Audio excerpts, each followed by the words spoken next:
তোমার শমশের ফেলে দাও, তোমার শমশের ফেলে দাও।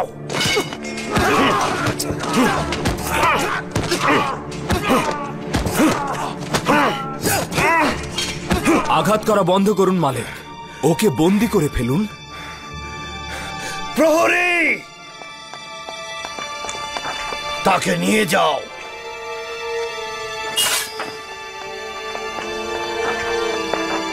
আলী জনাব, আমি হেকিমকে ডাকছি। কিছুই হয়নি, বেঁচে গেছে। তাকে রাজমহলের অস্থায়ী জেলখানা বন্দি করে রাখো।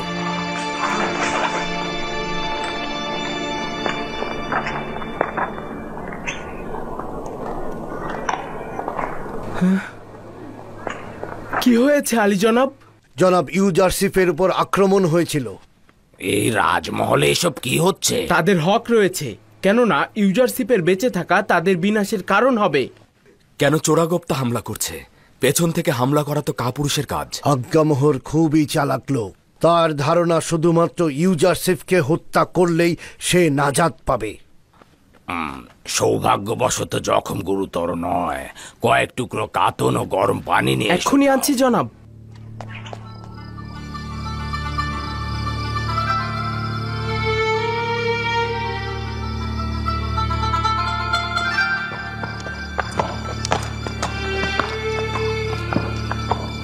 আমাদের সকল পানাহা ও সহযোগিতার মূলে রয়েছে পুরো বিশ্বজাহানের মালিক খোদা তাআলা। যদি কল্যাণের পথে চলি তাহলে প্রতি মুহূর্ত ও সর্বত্র তিনি আমাদের সহায় রয়েছেন। অজ্ঞামোহর এবং আমুনের খাদেমগণ সৌভাগ্যবান। আমি যেমন রক্তপাতের পক্ষপাতী নই, তদ্রূপ জনাব ইউজারশিপও অনুমতি দিচ্ছেন না। আমার বিবেক যদি রক্তপাতকে সাড়া দিত তবে আমুনের বিরান ভূমি ছাড়া আর কিছুই থাকতো না। একদম চিন্তা করবেন না, আমি আমুনের পতন ও ইবাদতখানার ধ্বংস খুব বেশি দূরে দেখতে পাচ্ছি না। কেন জানি না আজ রাতে আসমান বিষাদগ্রস্ত রয়েছে। আজ রাতের আকাশে খুব ভালো কিছুর খবর আমি দেখছি না। কি খবর?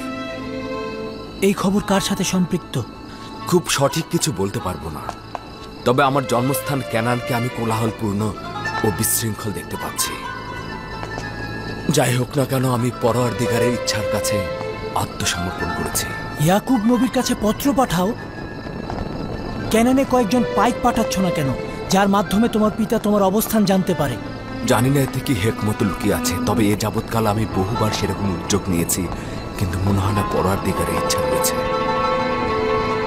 হয়তো আমাদের দিদারের সময় এখনো আসেনি।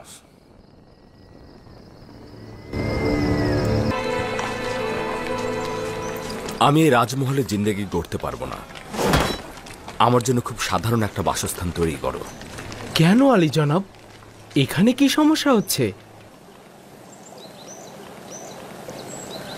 প্রকৃতপক্ষে এই বাসস্থান তো আমার বাদশার।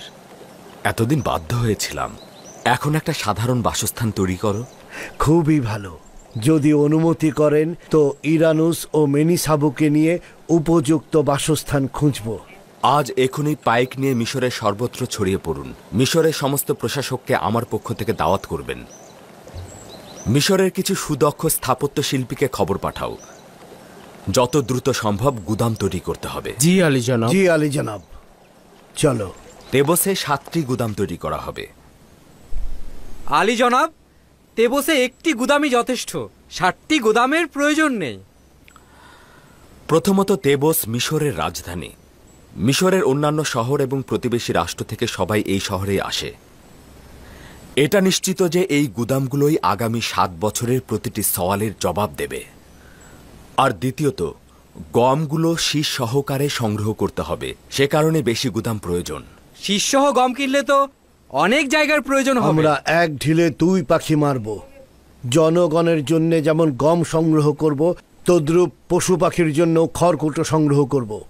তাহলে তো মনে হচ্ছে গম সংরক্ষণের জন্য আমাদের আলাদা পাটাতন তৈরি করতে হবে। গুদামগুলো এমনভাবে তৈরি করতে হবে যেন জমিনের ভেজা ভাব ও আসমানের বৃষ্টি থেকে নিরাপদ থাকে। আর এইভাবে তৈরির জন্য জমিকে ভালোভাবে খনন করতে হবে এবং এই গর্তগুলো বড় ও দীর্ঘ আকারের হবে। এই গর্তগুলোর নিচের অংশ অত্যন্ত গুরুত্বপূর্ণ। এর নিচের অংশ হবে অত্যন্ত শক্ত এবং উপর থেকে নিচ পর্যন্ত চারিধার হবে সুরক্ষিত। প্রয়োজনে বড় পাথর দিয়ে গর্তগুলোকে ভালোভাবে ঢালাই করে দিতে হবে এবং এই গুদামগুলো মাটির নিচে পরস্পরের কিনারায় এই ঢালাইয়ের উপর শক্তভাবে নির্মিত হবে। বৃষ্টির থেকে বাঁচানোর জন্য গুদামের ছাদগুলোকে পরিপূর্ণভাবে ঢেকে দিতে হবে। না, একেবারে ঢেকে দিলে হবে না। ছাদগুলোকে আলগা রাখতে হবে, প্রয়োজনে যেন রোদের তাপ পায়, এবং প্রতিটি গুদামের উপরে একটি করে ছাদ নির্মাণ করতে হবে যার সাহায্যে গমগুলোকে গুদামে ঢেলে দেওয়া যাবে। আলী জনাব, আমার মনে হয় এটা খুবই ভালো সিদ্ধান্ত। এতে গমগুলো ভালো থাকবে। প্রতিটি গোদামে 7টি করে স্তর থাকবে যাতে প্রতি বছর আমরা গম সংগ্রহ করতে পারি। আলী জনাব, আমাদের গোদামগুলো তো আলাদা আলাদা তৈরি করলেই হয়। না, তাহলে রক্ষণাবেক্ষণ সহজ হবে না, আর এতে প্রহরীও বেশি লাগবে।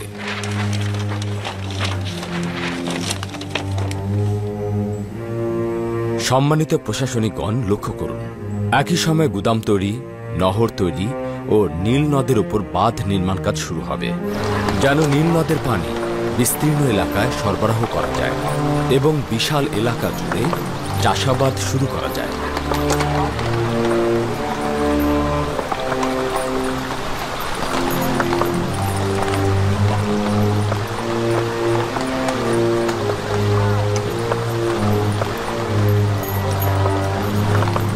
আপনারা এমন কাউকে প্রতিনিধি নির্বাচন করবেন যাতে অল্প সময়ে সূক্ষ্মভাবে কাজটা সম্পাদন করতে পারে। আয়কর প্রদানকারীদের দলিল ও সনদ প্রদান করবেন যেন আয়কর প্রদানের সময় এর সত্যতা খুঁজে পাওয়া যায়, এবং এই প্রতিনিধিরাই আয়ের 1/5 ভাগ কৃষক ও শ্রমিকের কাছ থেকে সংগ্রহ করবে এবং তাদের দলিল ও সনদ প্রদান করবে, এবং এই সনদ দেখেই দুর্ভিক্ষের সময় তাদেরকে গম বরাদ্দ করা হবে। আলী জনাব, এই গুদামগুলোর তৈরি করার টাকা কোথা থেকে পাবো? এটা সহজ ব্যাপার। আমাদের গুদামগুলো আয়করের টাকা দিয়েই তৈরি হবে। যদি কোনো সওয়াল থাকে তাহলে আমি শুনবো, আর যদি না থাকে তাহলে আজকের মতো এখানে শেষ করছি। তাহলে আজকে সবাই চলে যান এবং দৃঢ় মনোবল নিয়ে কাজ শুরু করুন।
মনে হচ্ছে এটাই ভালো হবে।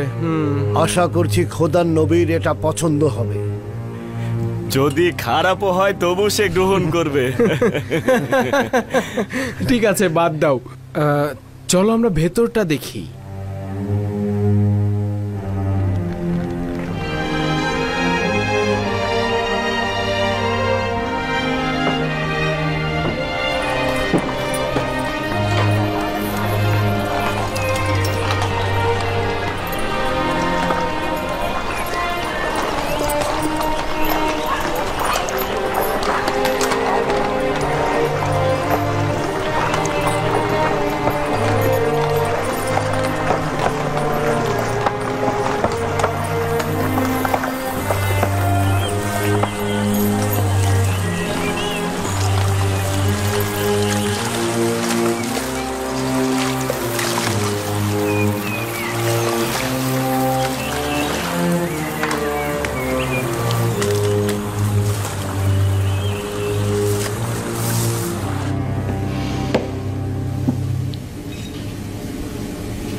এই সনদটি দেখালেই আয়কর প্রদান থেকে অব্যাহতি পাবে। শুকরিয়া আলী জনাব। পরবর্তী জন এসো।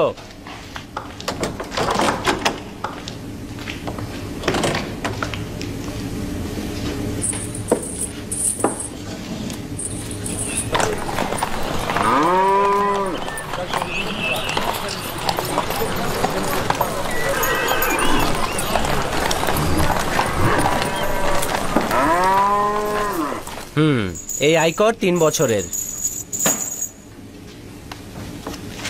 এই সনদের ভিত্তিতে তুমি পরবর্তী 6 বছর আয়কর প্রদানে মাপ থাকবে। পরবর্তী জন এসো।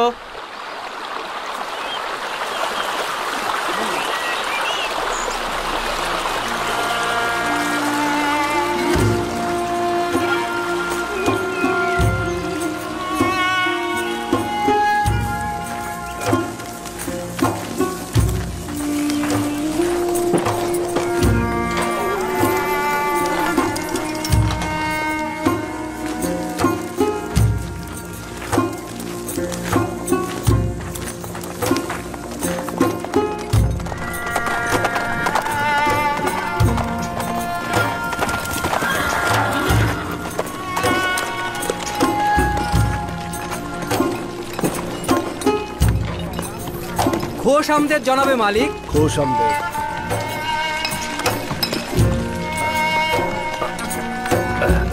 এই সাবধানে সাবধানে, সাবধানে দেখো। গুদামগুলো এমনভাবে তৈরি করতে হবে যেন জমিনের ভেজা ভাব ও আসমানের বৃষ্টি থেকে নিরাপদ থাকে। আর এইভাবে তৈরির জন্য জমিকে ভালোভাবে খনন করতে হবে। এর নিচের অংশ হবে অত্যন্ত শক্ত এবং উপর থেকে নিচ পর্যন্ত চারিধার হবে সুরক্ষিত। প্রয়োজনে বড় পাথর দিয়ে গর্তগুলোকে ভালোভাবে ঢালাই করে দিতে হবে এবং এই গুদামগুলো মাটির নিচে পরস্পরের কিনারায় এই ঢালাইয়ের উপর শক্তভাবে নির্মিত হবে।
ইউজারশিপ কোথায় যাচ্ছে?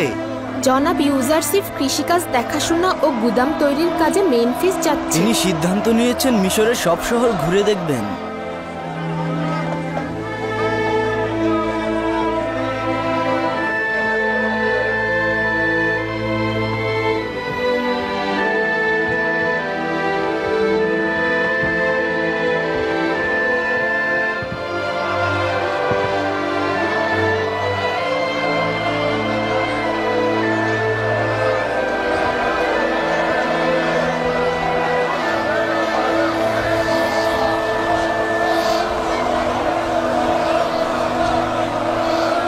খোদা আপনার হেফাজত করুক। খোদা তোমার হেফাজত করুক। খোদা আপনার হেফাজত করুক।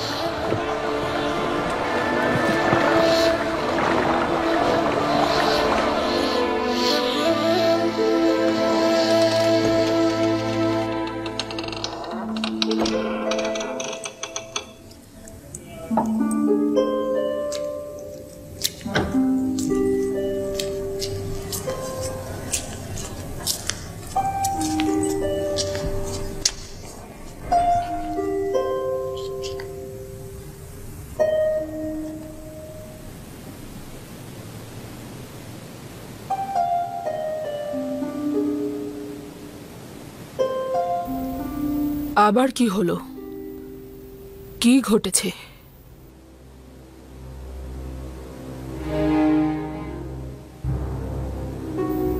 তোমার কি আমার গালমন্দ না শুনলে মুখ খোলে না? শুনে আপনি আনন্দিত হবেন না। আমার মনে হচ্ছে ইউজারশিপ মেমফিস সফরে গিয়েছে।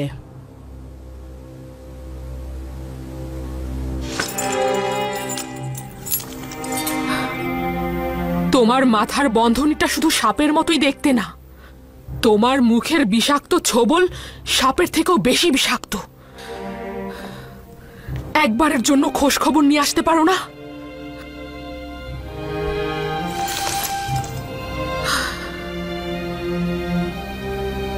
কার কাছে শুনলে?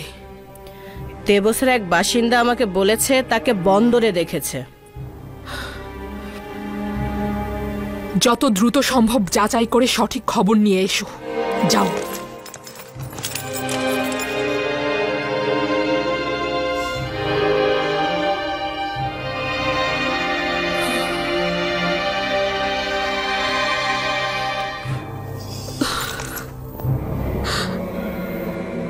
আমার জন্য কাজটি কঠিন হয়ে গেল। ইউজারসিফের উপর নজর রাখা কঠিন হয়ে গেছে। সে প্রতিদিন মিশরের বিভিন্ন প্রান্তে যাচ্ছে। অনেক দেরি হয়ে গেছে, আরো পূর্বে ইউজারশিপকে হত্যা করা উচিত ছিল। এটা তোমাদের অমনোযোগিতার ফসল, নয়তো ইউজারশিপ জীবিত বেরোতে পারত না। রাজমহলের যে সিপাহীকে আমরা নিয়োগ দিয়েছিলাম তাকে নাকি হত্যা করা হয়েছে। ঘটনা হচ্ছে ইউজারশিপকে হত্যার উদ্দেশ্যে যখন ছুটে যাওয়া হয় তখনই তাকে হত্যা করে ফেলা হয়। যা হয়েছে ভালো হয়েছে, নয়তো আমেন হতেব আমাদের বিরুদ্ধে কঠিন ব্যবস্থা নিত। এটা মহান আমুনের নির্দেশ। দুর্ভিক্ষ মোকাবেলায় ইউজারশিপকে সফল হতে দেয়া যাবে না। যতটা পারো গম গুদামে সঞ্চয় করে রাখো। ইউজারশিপকে কোনোভাবেই দুর্ভিক্ষ মোকাবেলায় সফল হতে দেয়া যাবে না। মিশরের সব ইবাদতখানায় পাইক পাঠাও। জনগণকে ইউজারশিপের বিরুদ্ধে খেপিয়ে তোলো। ঘটনাটা কি সত্যি? জি বানু, আজ সকালে সঙ্গী সাথীদের নিয়ে তিনি রওনা হয়েছেন। আমি খোশ মেজাজে ছিলাম, কেননা ইউজারশিপ এই শহরেই রয়েছে। এখন তার বিরহ সহ্য করতে হবে। হে মিশরের শক্তিশালী খোদা, হে মহান আমুন, এইভাবে আমাকে কাঁদিয়ে তোমার পুরস্কার দিচ্ছ। আমি তোমার কাছে তাগাদ করছিলাম, আমাকে ইউজারশিপের নিকট পৌঁছে দাও, কিন্তু তুমি তাকে আমার নিকট থেকে দূরে ঠেলে দিলে। জানি না কেন তার খোদা তাকে এইভাবে সাহায্য করছে, আর তুমি আমার কোনো আকাঙ্ক্ষার কথাই শুনছো না। কেন তুমি আমার আকাঙ্ক্ষার প্রতি অমনোযোগী? কেন অমনোযোগী? কেন?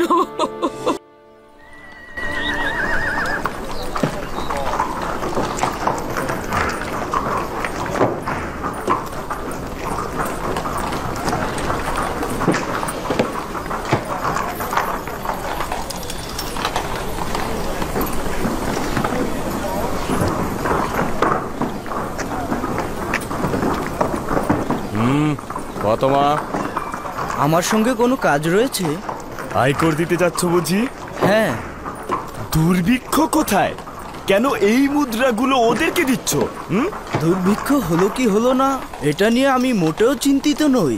আমি 1 বছরের আয়কর দিয়ে 2 বছরের মৌকুফ পেতে চাই।